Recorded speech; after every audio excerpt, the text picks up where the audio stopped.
una importante profesional, que nos viene a hablar de un tema muy interesante. Y vamos a hablar nosotros de la evaluación por competencias. Y hemos invitado a la maestra Danitza Rojas Henao, quien es catedrática universitaria y CEO de la Fundación Visión y Acción. A usted los buenos días y la bienvenida a nuestro espacio. Buenos días, Wilson. Gracias por la invitación. Saludo a tu audiencia, fiel y permanente. Claro que sí. Sí, Danitza, tú viniste en los primeros programas que nosotros hicimos aquí. Así es. Estamos jovencitos, estamos pequeñitos nosotros. Mucho tiempo, pero ha sido maravillosa la Sí, experiencia. claro que sí, una buena experiencia. Precisamente te hemos invitado porque tú eres una persona muy competente, muy conocedora, pero sobre todo muy objetiva en tus planteamientos. Se está hablando mucho de lo que es la evaluación por desempeño al maestro dominicano. Usted lo puede ver a través de este canal de Wilgosa, ¿verdad?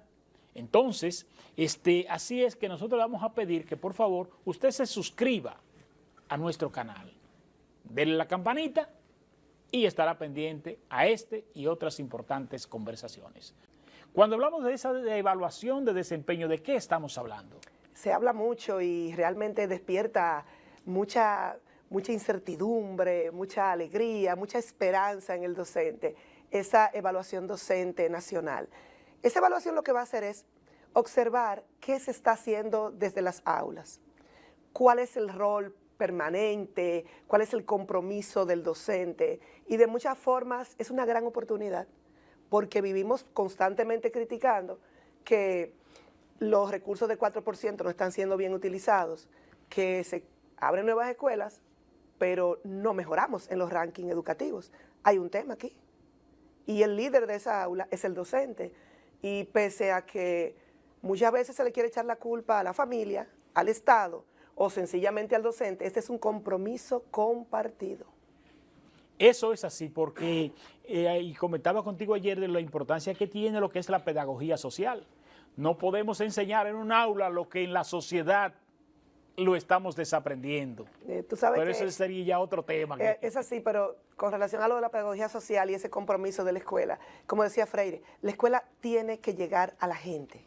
La escuela tiene que tocar la vida de la gente. Exacto, impactar. Y yo le decía en estos días a un grupo de maestrantes, no se debe decir aquella escuela, se debe decir mi escuela. La escuela que está en tu comunidad, en tu barrio, es tu escuela. Esa es la que está formando a los muchachos que te van a atender en el banco, a los que van a hacer motoconcho, a los que van a ser el carnicero de la comunidad. Entonces, esa escuela es de todos. Los que van a ser médicos. Los que van a ser médicos, porque a la escuela van todos, Wilson. Y es algo que hay que tener en cuenta. A la escuela van todos, y por eso la escuela es ese epicentro social tan importante que impacta a la sociedad. Comencemos a hablar de la seguridad laboral y protección del docente. ¿Cómo garantiza el Estado la estabilidad y protección de los profesores en el proceso de evaluación? Porque puede ser esta una de las incertidumbres. Es mucho. Muchos docentes suelen cuestionar, ¿y será que me van a castigar? ¿Será que no me quieren aumentar? Posiblemente es una estrategia, dicen algunos docentes, pero no. Esta evaluación es una oportunidad que le está brindando el Estado Dominicano, ya previo acuerdo con la Asociación de Profesores, con relación a voy a conocer qué estás haciendo. Si tu práctica es muy buena, voy a premiar tu práctica. Si tu práctica es deficiente, la voy a fortalecer. Y así es que la debemos ver. Esta evaluación está conformada por diferentes instancias, lo que indica que no se le va a evaluar al docente desde una mirada, sino desde varias aristas. En una oportunidad, tú sabes que la gente no está a las evaluaciones. No le gusta sentirse medido. En una oportunidad nosotros dirigíamos un equipo de vendedores y solicitamos al Departamento de Créditos y Cobro un arqueo, que es un asunto natural. Eso le ofendió. Me lo imagino. Porque ¿cómo es posible que que llegó ahora viene a evaluarme a mí, que tengo años aquí, que he demostrado? Yo les decía, yo no estoy dudando de nadie, son mecanismos que se usan. Ustedes no son los primeros que se arquean. Hay otros vendedores que... Entonces, los maestros ven que ellos están evaluando a los estudiantes, pero temen ser evaluados por la inseguridad que genera. ¿Cuáles podrían ser esas posibles evaluaciones negativas, es decir, esas consecuencias de esas evaluaciones que pudiesen ser negativas? Mira, algo que hay que puntualizar es que el docente evalúa constantemente. Los maestros inician el año escolar con una evaluación diagnóstica para ver qué traen los estudiantes y durante todo el proceso se evalúa. Porque hay otra cosa, Wilson, y qué bueno que estamos hablando de este tema en un espacio tan visto.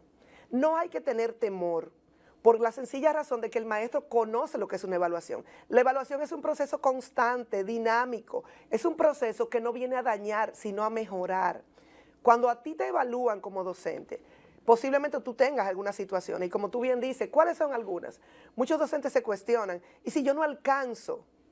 Bueno, querido docente, si tú no alcanzas la puntuación, quiere decir que tu práctica en aula no es buena. Y lejos de sentirte ofendido, maltratado, vulnerable, siéntete apoyado, porque dentro del proceso y el acuerdo que se hizo, hay un proceso de fortalecimiento.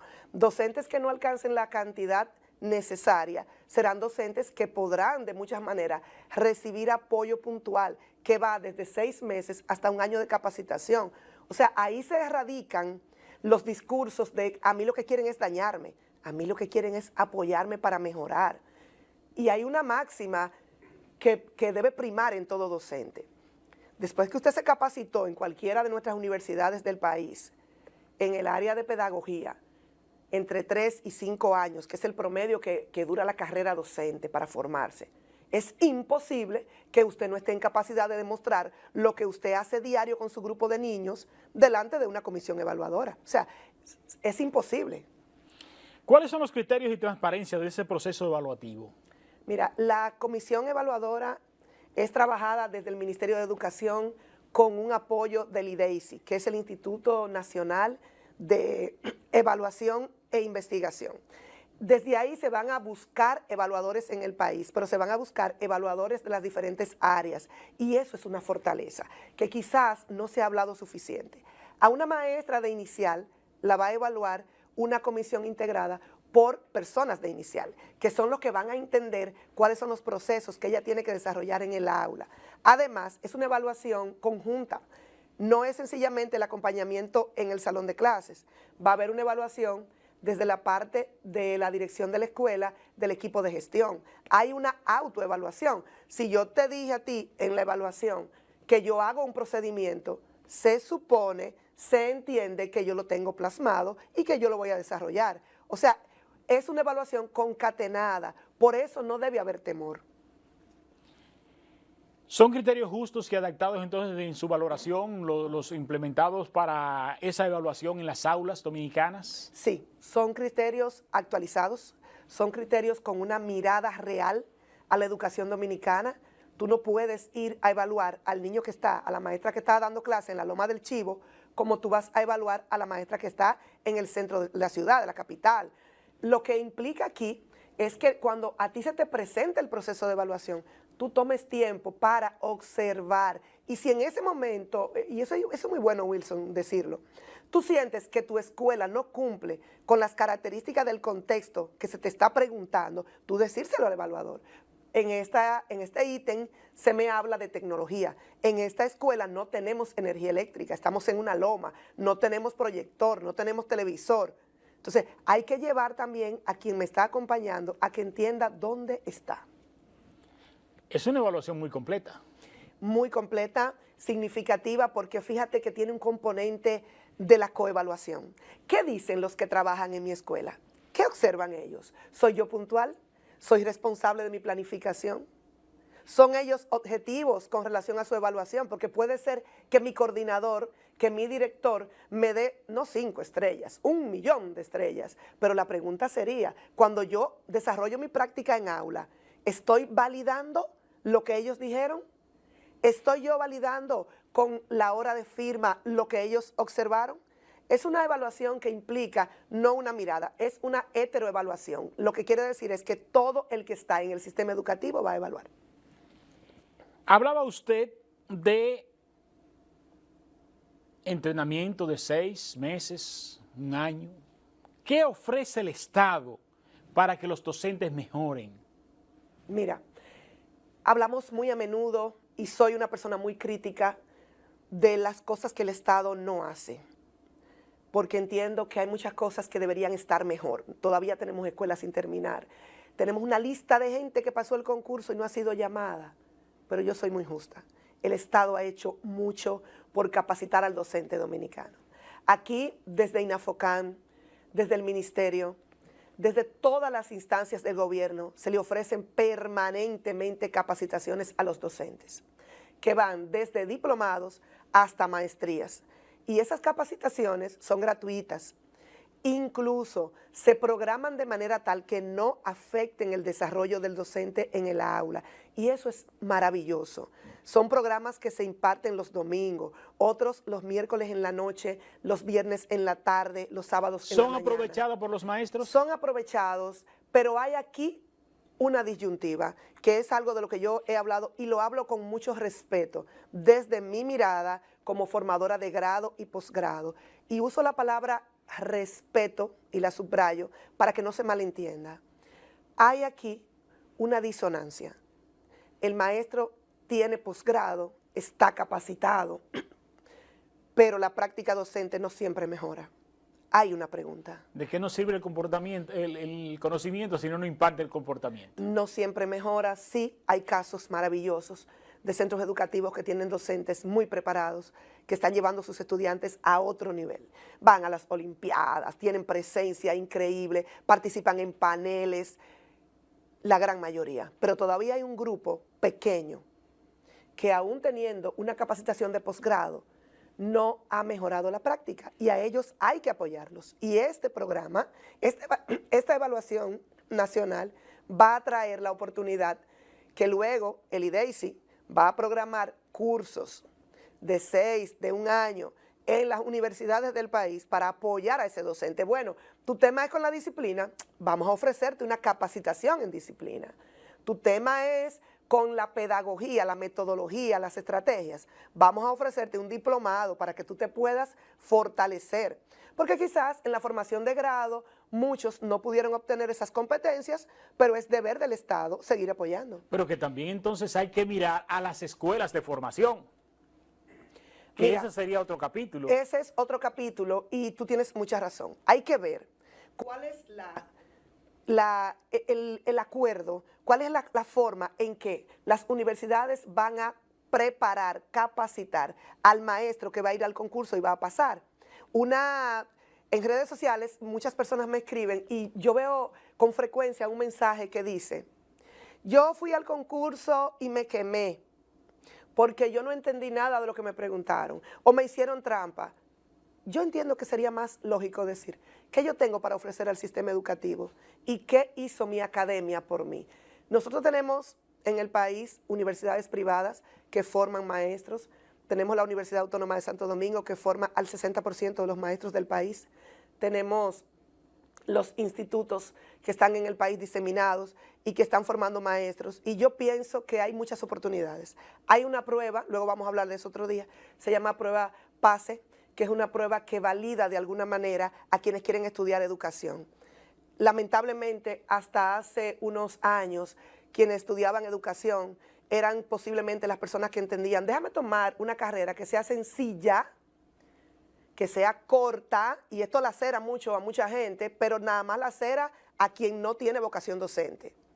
Déjame asumir una carrera que no tenga matemáticas y me voy a ir a estudiar educación. Entonces, lamentablemente lo que teníamos en las escuelas posiblemente eran gente con muchas ganas de salir adelante, dominicanos que los queremos y los amamos, pero no con vocación. Pero la prueba PASE es un regalo para que el docente sienta que llegó ahí desde una mirada observada, desde un seguimiento permanente. No es que yo quiero estudiar educación, yo tengo las competencias, yo puedo razonar, yo tengo la vocación, yo tengo el compromiso.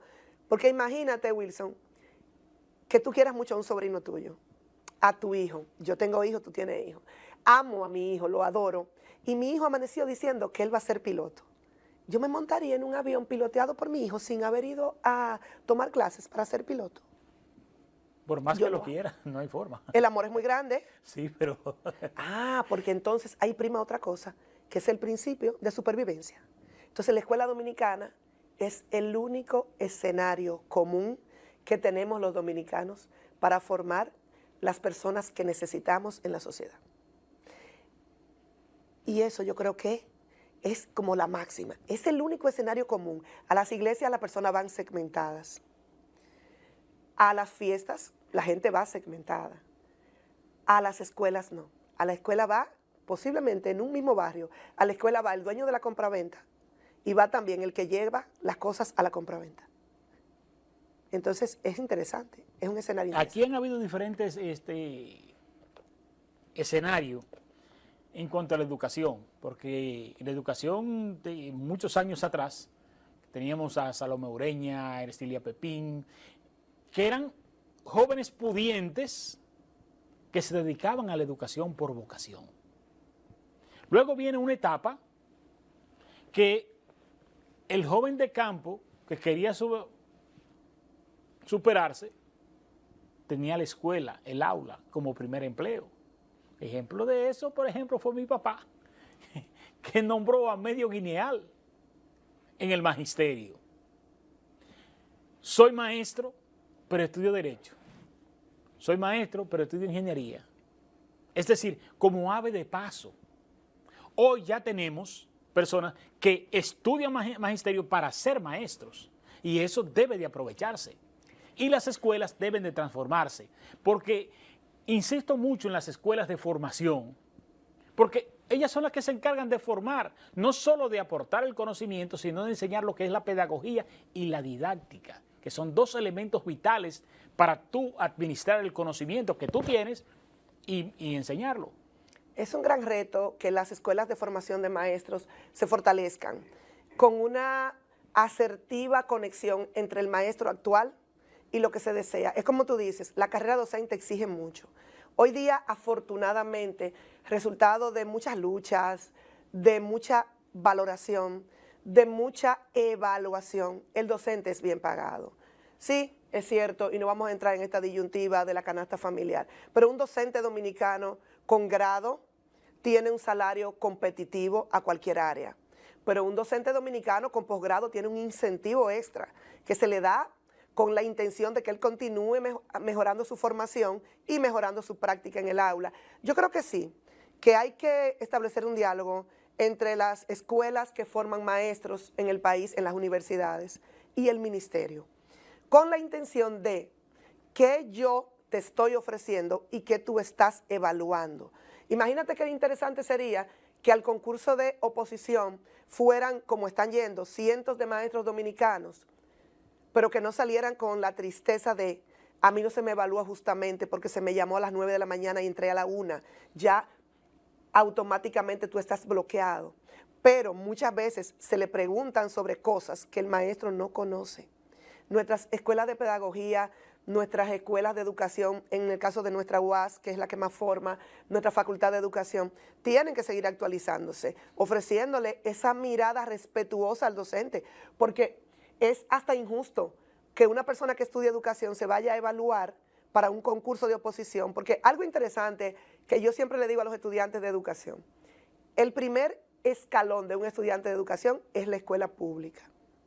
Y te lo digo desde la mirada respetuosa y valorativa de alguien que estuvo 20 años en el sistema educativo y no cambiaría esos 20 años, porque esa escuela pública te enseña la realidad de la sociedad dominicana. Que luego tú te quieras ir a hacer un doctorado, que te quieras ir a Harvard, a Yale, excelente, te vamos a aplaudir, te vamos a amar, pero que tu primera parada sea la escuela pública de tu país, porque esa es la que te va a enseñar realmente qué llega a la escuela y qué tanto puede transformar ese niño o esa niña a la escuela. Yo fui estudiante de escuela pública todo el tiempo y en la universidad también, en mi escuela pública, y si se me ofreciera otra vez estudiar, lo hiciera en la educación pública. Yo soy de los que creo en la educación pública y soy de los que creo en la formación. Pero también reconozco las grandes falencias que nosotros pues tenemos en nuestro sistema educativo. Lo peor que nosotros tenemos es el grado de criticidad. que eso se ha retirado prácticamente de todo el individuo, es decir, somos simples espectadores, no somos críticos. Entonces, cuando tú te haces una evaluación X, es porque se supone que tú debes dominar esos elementos. Y cuando deja en evidencia que no lo dominas, entonces hay que cuestionarte a ti, y se te evaluó, y ese es tu estadio, ¿verdad? Pero también hay que evaluar esa institución que te formó. ¿Qué formó dentro de ti? Porque tú no te la vas a saber toda, pero hay un grado crítico dentro de ti que te provoca investigar, inculcar e indagar. Pero aquí no queremos ir con los que nos dijeron. Y ahí es donde está una de nuestras falencias. Eso sí. Esas condiciones de trabajo y su impacto en la evaluación, a mí me gustaría que habláramos de eso. Las condiciones laborales del maestro dominicano son muy diversas. Tal como te decía hace un momento, no son las condiciones de trabajo de un maestro que trabaja en una escuela en el centro de la ciudad, con fácil acceso. Nosotros estamos llenos de escuelas con mucha tecnología, eso no lo puede discutir nadie. En este país hay escuelas que están repletas de recursos didácticos actualizados y modernos, pero también tenemos escuelas donde todavía el docente llega, y yo ni siquiera me voy a detener en pensar en esos docentes que me cuentan en clases de maestría, que a veces me quedo impávida cuando me dicen, yo tengo que pasar 2 ríos para llegar a mi escuela. En mi escuela iniciamos a las 8:15, porque nosotros salimos a las 6 de San Francisco para llegar. Los niños de nuestra escuela son niños hijos de recolectores de café, que se desaparecen, hay que ir a buscarlos. Esta mirada respetuosa al ambiente laboral antes de evaluar es identificativa de cada región, pero debe ser real y debe ser honesta. Sí, las escuelas dominicanas tienen muchas facilidades por el tema de la descentralización, donde ya los recursos no llegan a los distritos, y eso es bueno porque ya la escuela mira lo que necesita. Si una escuela necesita un asta, necesita una bandera, necesita un banco, una silla, es lo que la escuela va a buscar. Y desde la evaluación se va a mirar de muchas formas cómo el maestro está haciendo uso de esos recursos. Porque nada más no se va a evaluar al maestro, se va a evaluar también al director. Si una escuela no tiene los recursos necesarios, entonces habla de que el equipo de gestión está trabajando de una manera de espalda a lo que la escuela necesita. Y también, por ejemplo, la sobrepoblación escolar.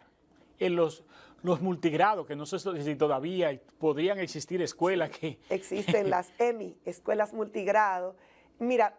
en un aula todavía hay 2 y 3 grados. Sí, todavía. Porque yo estudié así en la escuela de la Sabina. Mi madre me dio clase así. Sí. Mira, la experiencia de las escuelas multigrado tiene muchas miradas. Hay gente que la critica, hay muchas personas que la valoran. Yo la veo como una experiencia positiva porque en el método Montessori también se promueve mucho esa conexión. Ese niño de 7 trabajando con un niño de 8, cuando ya esté en el grado del de 8, va a tener algunos conocimientos. Ahora, son escuelas que tienen que ser bien gestionadas, porque si bien es cierto que estamos todos en este estudio compartiendo con los técnicos, nosotros que estamos conversando de frente al público, también es cierto que cada uno tiene un rol.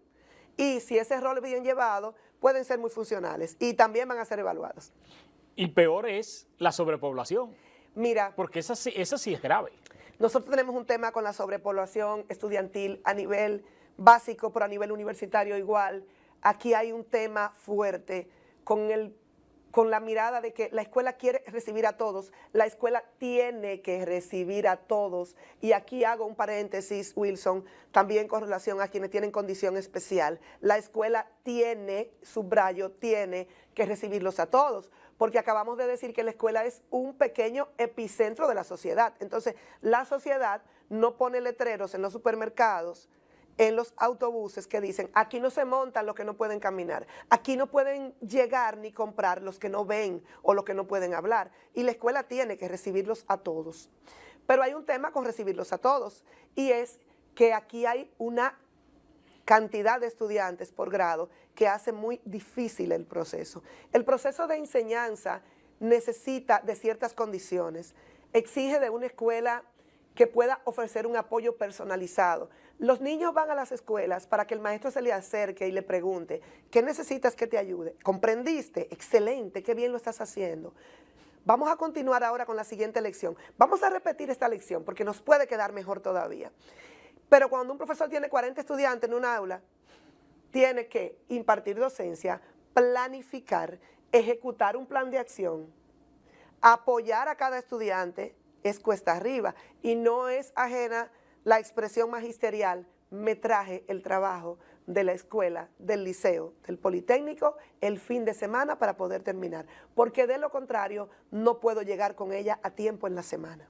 Y sobre todo el nivel de disciplina, mantenerlo, de 40 estudiantes. Cuando, yo siempre digo, cuando los hijos están de vacaciones, no los míos, que gracias a Dios nunca se sintieron, gracias a Dios, pero por ejemplo los padres, tengo muchos amigos, ay, mis hijos están de vacaciones, ya tú sabes cómo yo estoy, con 2. Imagínate el múltiplo en un aula. Y el múltiplo, llévalo también a que en casa yo tengo control de, vamos a poner 4, de esos 4, porque yo conozco lo que le corregí, lo que le crié. Ese maestro está tratando con 4 crianzas diferentes, con 40 crianzas diferentes. Ese maestro encuentra escenarios tales como un estudiante que se para en clases cuando nadie está mirando y le lanza a la pizarra o a la pantalla un pan de los que se dan en desayuno. Ese maestro encuentra un estudiante que cuando no hay nadie en el aula le echa un producto, ahí me puede ayudar y corregirme, creo que es Gratey. Ese escenario yo lo he visto, le echan Gratey al botellón de agua para que todos en el aula, ya tú sabes lo que puede pasar. Ese maestro tiene una niña que en su casa la corrigen, le enseñan las formas correctas de sentarse, pero también se va a encontrar con una niña cuyo modus operandi de su familia es estar en la esquina, sentados en una silla tirada, y entonces a ese maestro se le va a exigir que a todos los forme, que a todos los lleve a la orden. Lo que ocurre es que la disciplina es el orden máximo de la educación. Se ha hablado mucho de una educación respetuosa, de una educación amigable, de una educación humana, humanística, y yo a todas me sumo, sin dejar de lado la disciplina. Nuestras escuelas públicas necesitan y exigen de disciplina. Hace algún tiempo me preguntaba una persona, una madre, ¿por qué hay que usar uniforme en las escuelas?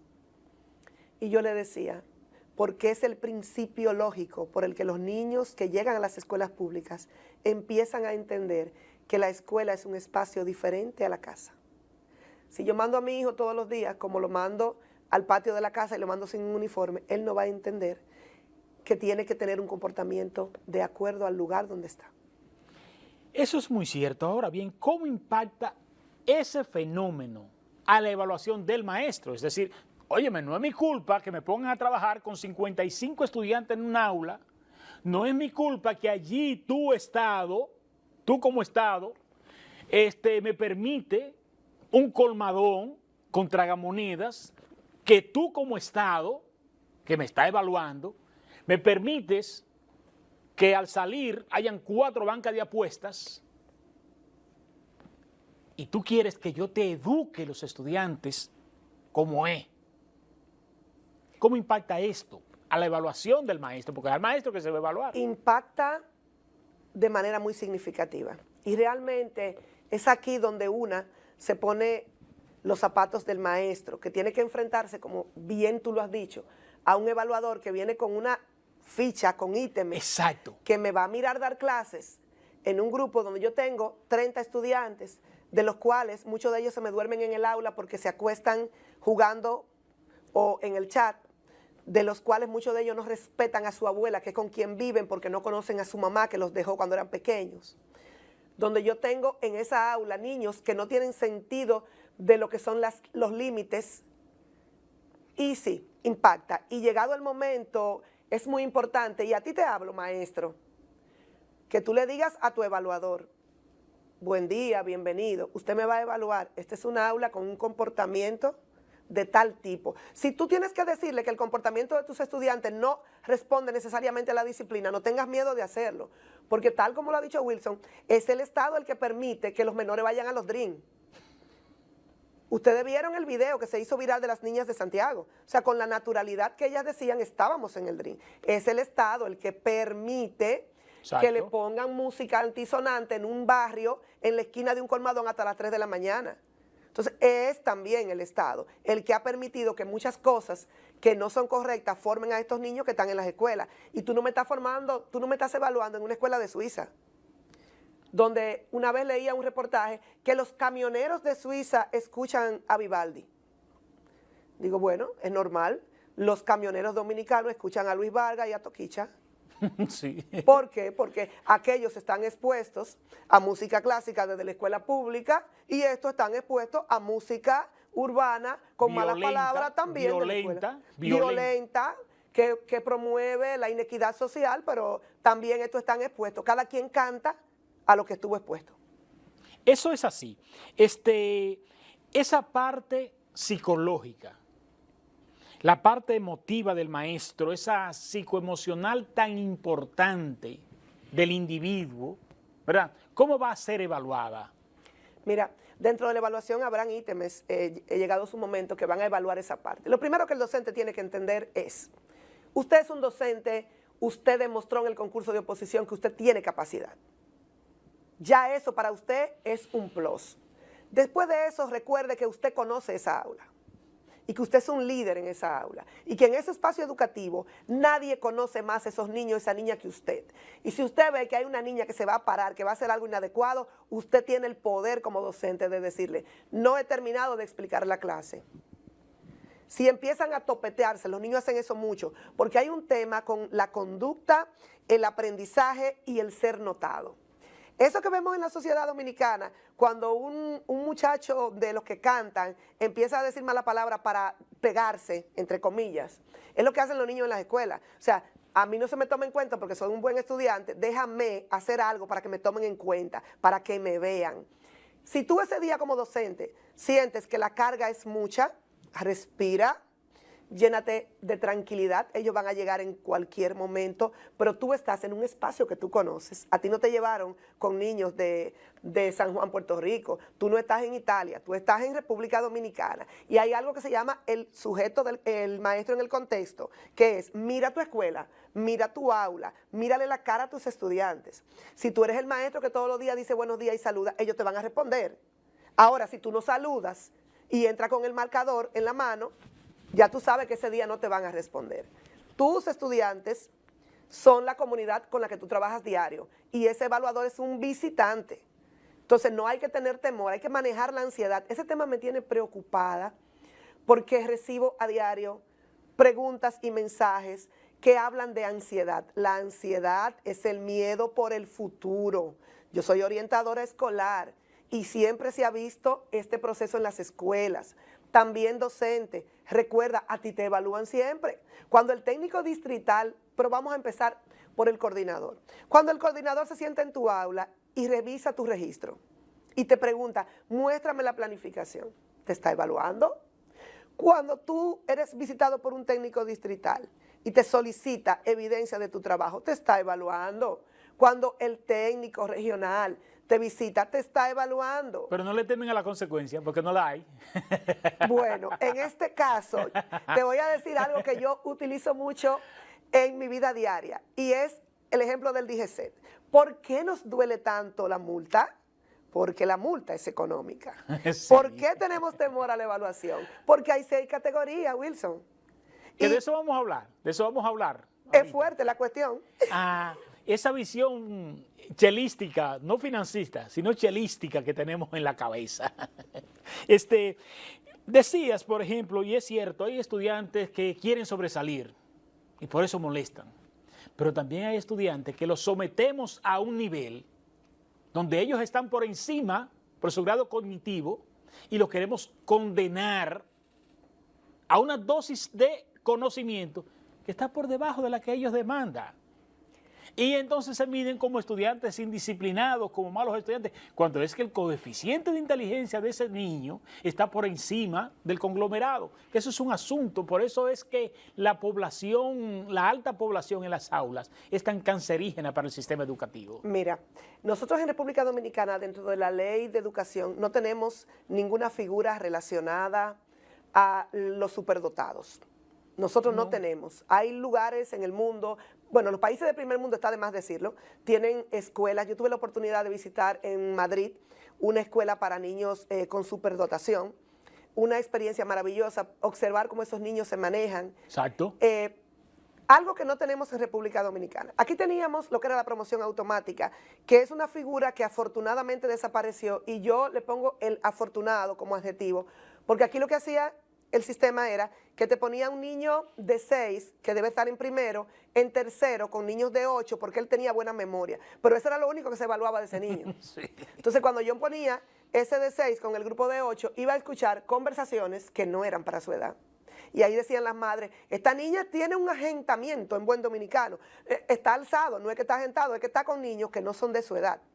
Pero en lo que aquí se crea un instituto dominicano, que yo creo que en los próximos 5 o 6 años tendremos que verlo, un instituto dominicano para niños superdotados, como los hay en los países del primer mundo, pero no me voy al primer mundo. En Chile tienen en provincias específicas escuelas que reciben a diario a esos niños que tienen una capacidad extra. Nosotros tenemos en las escuelas dominicanas una oportunidad que está muy relacionada con lo que es el aprendizaje colaborativo.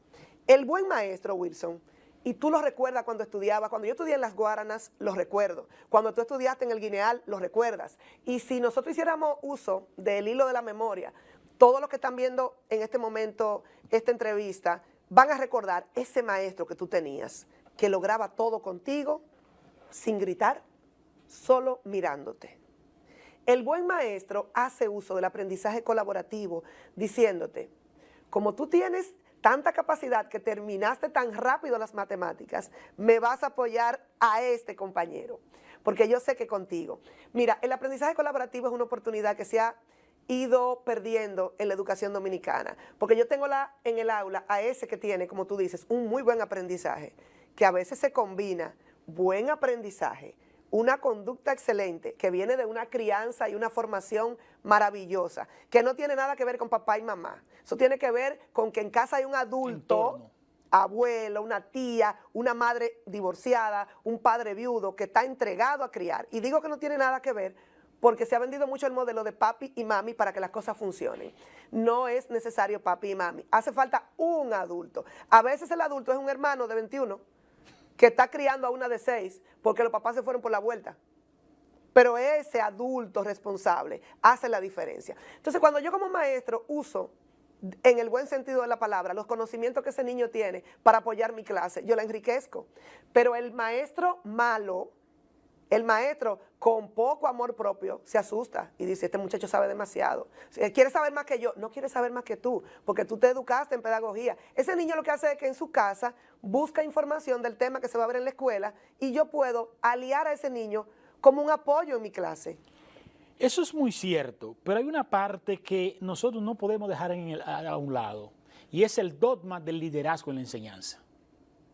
Antes, el maestro era un líder en el campo, por ejemplo. El maestro era el padrino prácticamente del campo entero.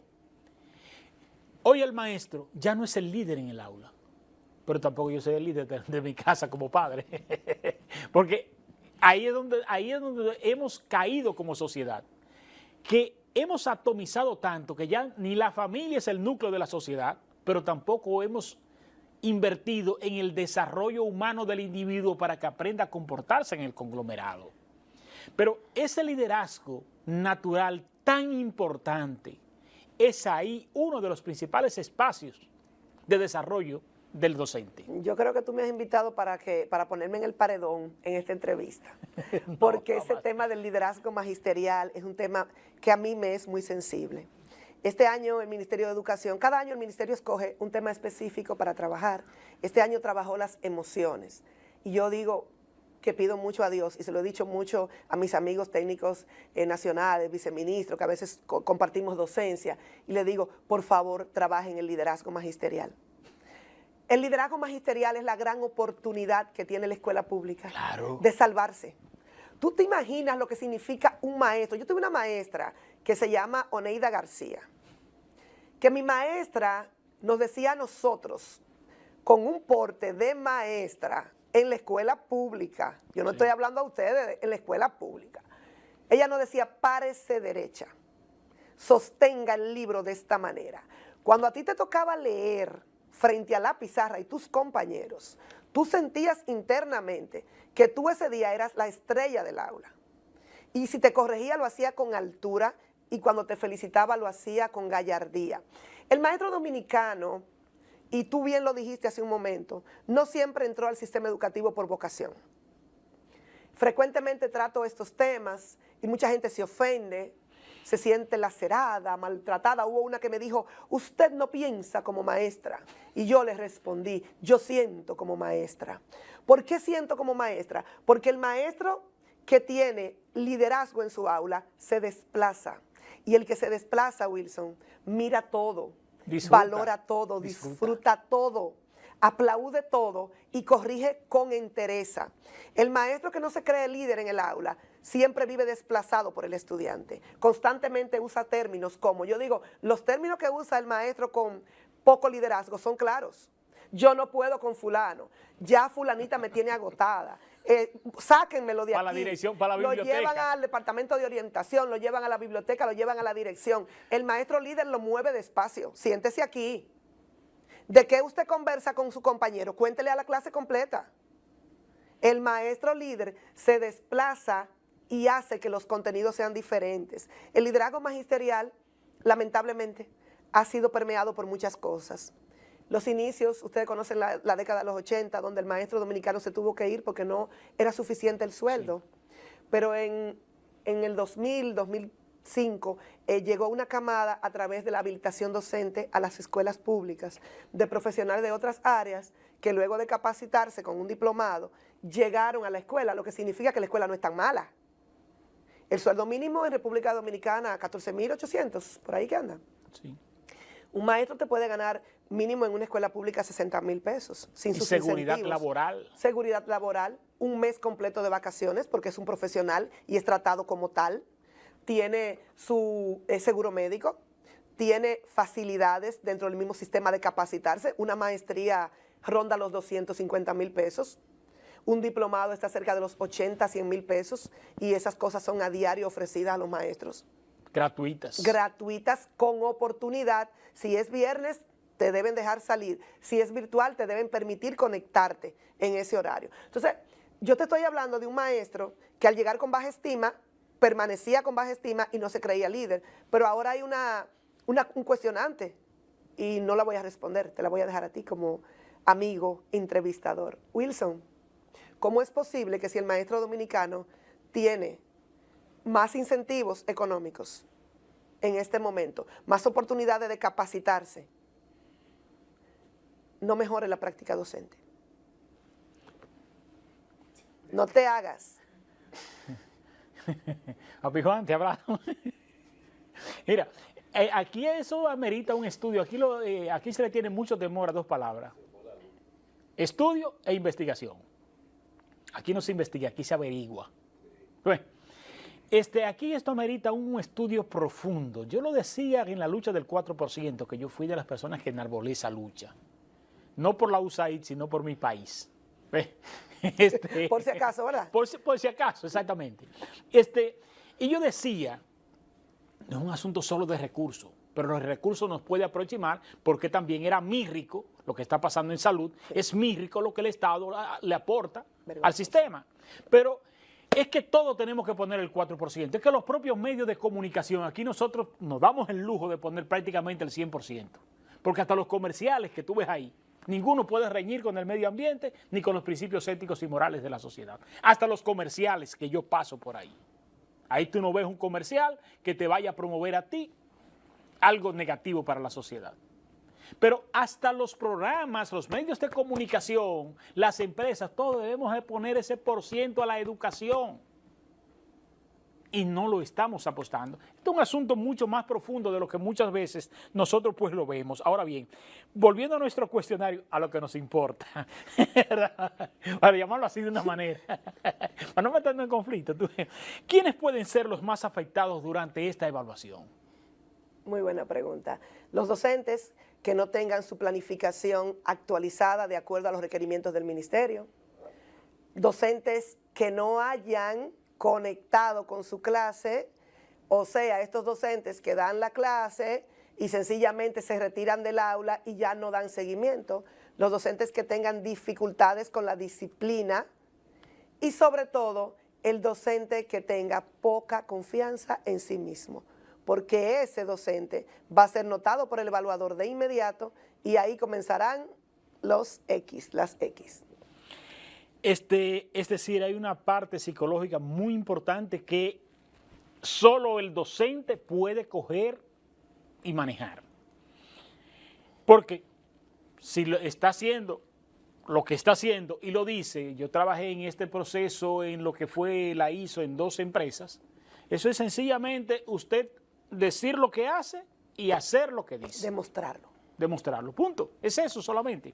¿Qué relación podría existir entre la evaluación y la calidad educativa?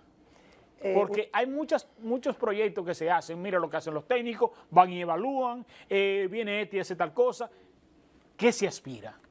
Buscamos a través de esta evaluación identificar con claridad cuáles son las fortalezas del sistema educativo, qué tienen los maestros para ofrecer, que es mucho. Las escuelas públicas dominicanas están llenas de maestros estrellas. Sí, señor. De muchachos buenos. Están repletas de profesores que tienen 20, 15 años en servicio y están dando lo mejor. Las escuelas públicas están inundadas de gente que en su casa prepara material para sus estudiantes, de maestros que mandan tarea con su cuarto, así mismo, que recortan abecedarios. Las escuelas están llenas de profesores que le traen fotocopias a los muchachos, de profesores que se levantan todos los días y dicen qué yo voy a hacer con tal grado, porque hoy yo voy a lograr tal cosa. Pero también tenemos los que no están tan comprometidos y la relación va a ser clara. Cuando nosotros podamos saber quién está en el aula, qué está enseñando, cuánta capacidad tiene, yo lo voy a fortalecer, lo voy a premiar y en algunos casos me voy a sentar con él para preguntarle, ¿qué estás haciendo tú que te funciona tan bien que a tal docente no le funciona? Y vamos a usar esa experiencia de práctica educativa positiva para fortalecer la que no es tan buena. Esta parte de premiar, veo a la Asociación Dominicana de Profesores ADP, que fueron muchos los logros, pero solamente nos enfocamos en que el puntaje de 65 va a salir beneficiado con un 7%. Nosotros lo que hemos trabajado con incentivos, yo en la parte privada, sé que a nadie se le premia con un 65%. A nadie, absolutamente nadie se le premia con un 65%. Las premiaciones que conozco sobrepasan el 85%. Que en muchos de los casos, las que he manejado en términos de mercadeo, tienen que sobrepasar el 100%. Por ejemplo, yo gané durante un año 4 premios trimestrales porque mis ventas estuvieron el 100% por encima del presupuesto que ellos me entregaban. Tiene que vender esto en tantas unidades. Lograba sobrepasar el 100% y tenía mi premio. Pero de no ser así, yo he trabajado por cuota, que si usted no hace el 80% de sus ventas, del presupuesto, usted no cobra comisión. Y en el 77, 78, nos hemos quedado el equipo. Nos hemos quedado el equipo por 2 puntos. Entonces el maestro está pidiendo que un 65 sea un 7% de beneficio. Entonces tú te preguntas, ¿a qué estamos apostando? Yo creo en la cultura de la meritocracia. Entiendo que tenemos que llegar a ella. Coincido que llevar los niveles de observación a un 65 y 69% hace inútil a quien lamentablemente no tiene una buena práctica. Yo creo, como tú, que si un 70 es lo que yo necesito para promover una asignatura, debería ser un 70, por lo que un maestro debería ser evaluado. En este proceso hay muchos docentes que se sienten maltratados, pero les voy a decir algo. En este proceso deben ser premiados los buenos, que lleguen al 32, que en esas escuelas se publiquen los nombres y las categorías obtenidas, que se pongan en el mural quiénes fueron los que obtuvieron una calificación excelente. y los que se queden como básicos serán juzgados. Y que se fajen para que se la consigan la próxima. Claro que sí, porque Tan sencillo como eso. va a haber una reevaluación. Exacto, es decir, no se espera una cancelación o un despido porque no alcance el puntaje necesario. No hay cancelación. Hay un grupo de maestros que va a quedar menos de 65 que se van a capacitar por un año y luego del año van a ser vueltos a evaluar. ¿Se van a evaluar solo los docentes o también se va a evaluar las políticas educativas y el sistema en general? ¿Será evaluado? Debería ser evaluado ¿Quién todo. lo va a evaluar? Bueno, cuando a ti te evalúan un hijo en su comportamiento, se está viendo cuál es la forma en que tú lo educas en casa. Lo que quiere decir, la evaluación docente va a parir cuál es el resultado de lo que está pasando con las políticas públicas. Excelente respuesta, excelente respuesta, porque esto va a dejar en evidencia las fortalezas y las debilidades y dónde está el encaje entre ambos. Es decir, yo que aporto la parte productiva, física, intelectual, la mano de obra, como decimos, y tú que me das las políticas, ¿qué yo hago con ellas? Tú dices que tienes escuelas públicas para todos, entonces demuéstrame ahora que quienes están en esas escuelas pueden hacerlo. Yo sueño un día que la educación dominicana sea universal, no esté segmentada por clases. Soñamos. Sí, yo sé que sí. Aquí la educación pública, la educación del país es la educación pública. ¿Pero para quién? Para los pobres. No hay una escuela enclavada en un sector de clase media ni en un sector de clase alta. Ese paralelismo que hemos desarrollado, que hemos permitido que se desarrolle en el país, aleja la posibilidad de que la educación sea el vector para alcanzar el desarrollo. Porque antes, cuando el hijo del empresario estudiaba en el mismo pupitre que el hijo de su peón, ese hijo del empresario alaba al hijo del peón para la empresa. Pero ese paralelismo que hoy tenemos, que el hijo del rico estudia por un lado y el hijo del pobre estudia por el otro, le dista mucho. Por eso nosotros vemos en las diferentes instituciones públicas y privadas el alto auge de estudiantes, de egresados de universidades privadas en las instituciones, tanto públicas como privadas, y la deserción profesional que hay cuando usted sale de una educación pública. Es una brecha muy marcada que en los últimos tiempos está causando grandes estragos, porque estamos lejos de aplicar esos conocimientos. Usted se graduó en la UAS, llega a una empresa y en esa empresa todos son de universidades privadas. Se le hace más difícil alcanzarlo así. Y es ahí donde tenemos que trabajar. Palabras finales, porque aquí me están haciendo más señas. Que tú y yo necesitamos, son 2 horas. Siempre es apasionante hablar de educación. Sí. Docente, tú sabes quiénes son tus estudiantes. Tú conoces la forma en que tú planificas y trabajas. Recibe al evaluador con la seguridad propia de una persona que invirtió tiempo para capacitarse y demuéstrale lo que tú sabes hacer. No tengas miedo, todo va a estar bien. ¿Quiénes son los que van a evaluar? Va a ser escogida una comisión evaluadora por el IDEICI, donde se van a elegir docentes de todo el país ya con grados superiores, a nivel universitario, técnicos, que son los que van a visitar las escuelas. O sea, no te va a evaluar una persona igual que tú. ¿Y quién lo va a elegir?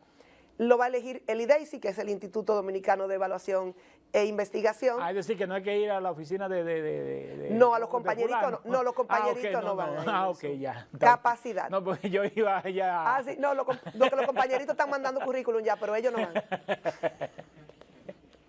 Ese es el problema nuestro, que yo digo en una de mis máximas, las posiciones políticas son para los incondicionales, más no para los competentes. Sí. Y luego queremos buenos gobiernos. Sí, estoy muy de acuerdo, me sumo a eso. Eso es lo que nos pasa muchas veces, pero esta vez esperamos tener la suficiente confianza que las personas evaluadoras tengan el suficiente mérito, porque cuando tú tienes enfrente a una persona con méritos, se respeta. Sí. Por eso yo soy de los que apuesto, señores, zapatero a su zapato. El dogma de la dirección tiene mucho que ver con el liderazgo que tú desarrollas y los méritos acumulados que tú tienes en esa misma área. Cuando tú tienes un maestro Por ejemplo, Ligia Amada Melo de Cardona. Yo de Cardona. Cuando tú la tenías en el ministerio, se cometían muchísimos errores que se cometen ahora. Ahora bien, tú tenías una maestra. Tú sentías. Tú sentías que tenía una maestra allí, porque era una maestra o es una maestra. Tú tener en una dirección, por ejemplo, aquí a Lucelene Plata, tenerte a ti, tener a Roberto Santos, son gente con méritos sobrados. No es que los demás no lo tengan, pero cuando se emplee la meritocracia, que el director del hospital sea el mejor médico de la comarca, Exacto. que el director de una escuela sea el mejor maestro, para que predique con el ejemplo y con el dogma del liderazgo se le haga más fácil la enseñanza. Eso es lo que esperamos. Sí. Dama, gracias del alma por estar con nosotros. Gracias por la invitación, siempre es apasionante conversar sobre estos temas. Sí, bastante. Y sobre todo una persona que tiene la competencia que tú tienes, te debiese tener un programa fijo. Señores, ustedes y yo nos vemos el próximo domingo. Gracias del alma por habernos acompañado. Buenos días. De la verdad en la profundidad de la realidad misma. El poder de la información. Un programa de panel semanal dedicado al análisis de los temas con los exponentes más calificados en un diálogo de altura y objetividad. Por el Canal 8 de la comodidad de tu hogar, en la cama o en el sofá, junto a tu familia, ahí disfrutarás el poder de la información. Cada domingo de 9 a 11 de la mañana por el Canal 8, el poder de la información.